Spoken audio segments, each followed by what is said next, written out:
One of these, I got a little obsessed with mine. In fact, I got a little obsessed with all my stuff. Have you ever wondered where all the stuff we buy comes from and where it goes when we throw it out? I couldn't stop wondering about that, so I looked it up.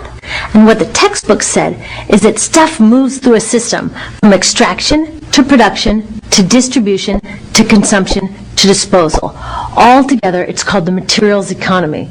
Well, I looked into it a little bit more. In fact, I spent 10 years traveling the world, tracking where our stuff comes from and where it goes. And you know what I found out? That is not the whole story. There is a lot missing from this explanation. For one thing, this system looks like it's fine. No problem. But the truth is, it's a system in crisis. And the reason it's a system in crisis is it's a linear system and we live on a finite planet. And you cannot run a linear system on a finite planet indefinitely. Every step along the way, this system is interacting with the real world. In real life, it's not happening on a blank white page. It's interacting with societies, cultures, economies, the environment. And all along the way, it's bumping up against limits. Limits we don't see here because the diagram is incomplete.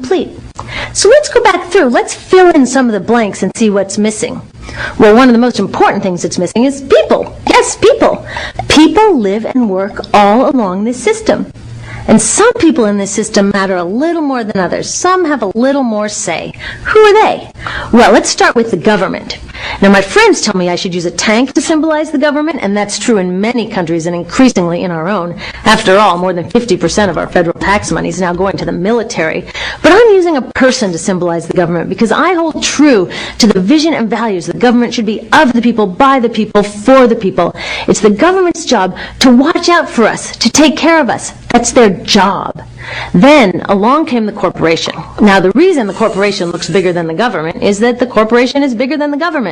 Of the 100 largest economies on Earth now, 51 are corporations. And as the corporation has grown in size and power, we've seen a little change in the government where they're a little more concerned in making sure everything's working out for those guys than for us. Okay, so let's see what else is missing from this picture.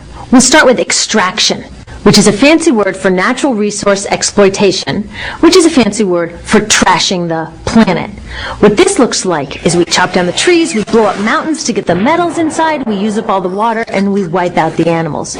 So here we are running up against our first limit. We are running out of resources. We are using too much stuff. Now, I know this can be hard to hear, but it's the truth, so we've got to deal with it.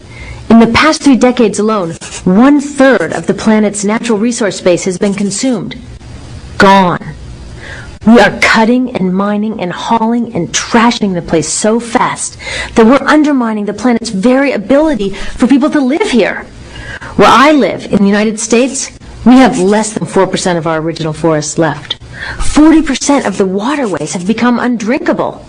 And our problem is not just that we're using too much stuff, but we're using more than our share. We have 5% of the world's population, but we're using 30% of the world's resources and creating 30% of the world's waste. If everybody consumed at U.S. rates, we would need 3 to 5 planets. And you know what? We've only got 1. So my country's response to this limitation is simply to go take somebody else's. This is the third world, which some would say is another word for our stuff that somehow got on somebody else's land. So what does that look like? The same thing, trashing the place. 75% of global fisheries now are fished at or beyond capacity. 80% of the planet's original forests are gone. In the Amazon alone, we're losing 2,000 trees a minute. That is 7 football fields a minute. And what about the people who live here? Well, according to these guys, they don't own these resources, even if they've been living there for generations. They don't own the means of production, and they're not buying a lot of stuff. And in this system, if you don't own or buy a lot of stuff, you don't have value.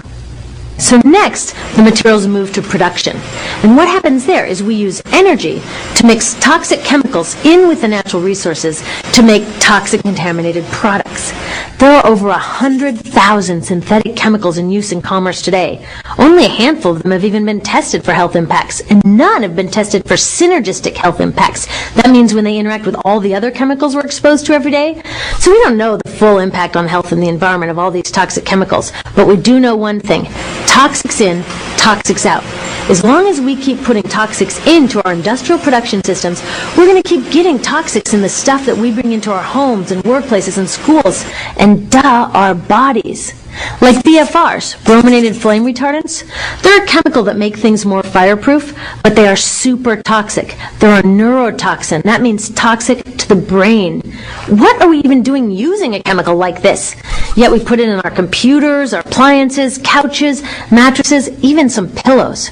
In fact, we take our pillows, we douse them in a neurotoxin, then we bring them home and put our heads on them for 8 hours a night to sleep. Now, I don't know, but it seems to me in this country with so much potential, we could think of a better way to stop our heads from catching on fire at night. Now, these toxics build up the food chain and concentrate in our bodies. Do you know what is the food at the top of the food chain with the highest level of many toxic contaminants? Human breast milk. That means that we've reached a point where the smallest members of our societies, our babies, are getting the highest lifetime dose of toxic chemicals from breastfeeding from their mothers. Is that not an incredible violation? Breastfeeding must be the most fundamental human act of nurturing. It should be sacred and safe. Now, breastfeeding is still best, and mothers should definitely keep breastfeeding, but we should protect it. They should protect it. I thought they were looking out for us. And of course, the people who bear the biggest brunt of these toxic chemicals are the factory workers, many of whom are women of reproductive age. They're working with reproductive toxins, carcinogens, and more. Now I ask you, what kind of woman of reproductive age would work in a job exposed to reproductive toxins except for a woman with no other option? And that's one of the beauties of this system.